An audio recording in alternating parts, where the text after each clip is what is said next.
पितृभक्त बालक भीष्म। महर्षि वशिष्ठ के हिसाब से 8 वसुओं को मनुष्य योनि में जन्म लेना था। उन्होंने भगवती गंगा को अपनी माता बनने के लिए प्रार्थना करके राजी कर लिया। पुरु वंश में उत्पन्न राजा प्रतीप के पुत्र शांतनु को गंगा जी ने अपना पति बनाया। उन्होंने महाराज शांतनु से यह वचन ले लिया था कि वे गंगा देवी के किसी कार्य में हस्तक्षेप करेंगे तब वे चली जाएंगी। अब जो पुत्र उत्पन्न होता है उसे गंगा जी अपनी धारा में ले जाकर डाल आती। राजा शांतनु इसलिए कुछ नहीं बोलते थे कि वे कहीं चली न जाएं। इस प्रकार जब 7 पुत्रों को वो जल में डाल चुकी, 8वां पुत्र हुआ, तब राजा ने कहा, तुमने मेरे 7 पुत्र तो मार ही दिए, एक बालक तो मुझे दे दो। गंगा जी ने कहा, ये बच्चे तो वसु थे, साप के कारण ये मनुष्य योनि में आए थे, मैंने इन्हें फिर इनके लोग भेज दिया। यह 8वां बच्चा भी वसु है, पर इसी के अपराध के कारण साप हुआ था। यह दीर्घ काल तक मनुष्य लोक में रहेगा। आपने मेरे कार्य में बाधा देकर नियम तोड़ा है, इसलिए अब मैं जाती हूँ। आपका यह पुत्र बड़ा होने पर आपके पास आ जाएगा। गंगा जी उस बालक को लेकर अंतर्ध्यान हो गई। एक दिन राजा शांतनु गंगा किनारे घूम रहे थे।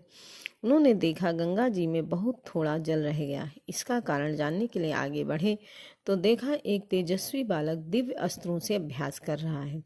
उसने अपने बाणों से गंगा जी की धारा रोक दी थी। गंगा जी ने प्रकट होकर राजा को बताया कि यह उनका 8वां पुत्र है। उस कुमार को राजा शांतनु अपने साथ ले आए।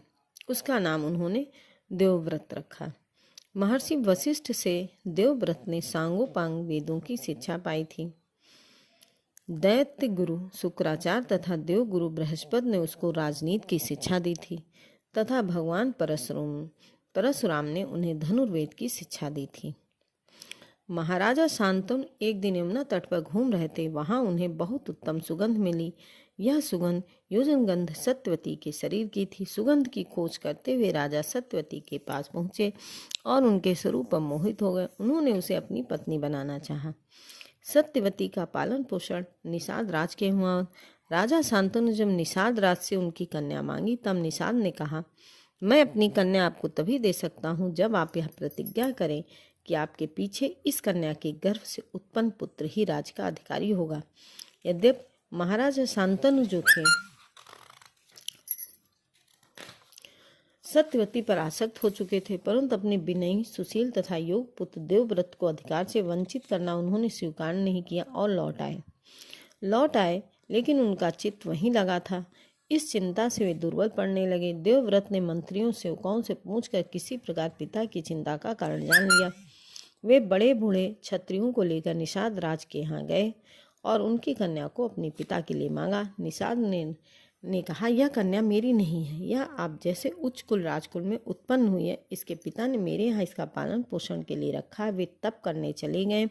उनकी भी इच्छा यही थी कि इसका विवाह आपके पिता से हो, किंतु इन संबंध में यह दोष है कि इसके पुत्रों को आपसे प्रतिद्वंद्विता हो जाएगी और आपसे शत्रुता करके देवता भी जीवित नहीं रह सकते हैं। देवव्रत ने कहा, निषाद राज, मैं प्रतिज्ञा करता हूँ कि इसके गर्भ से उत्पन्न पुत्र ही हमारा राजा होगा।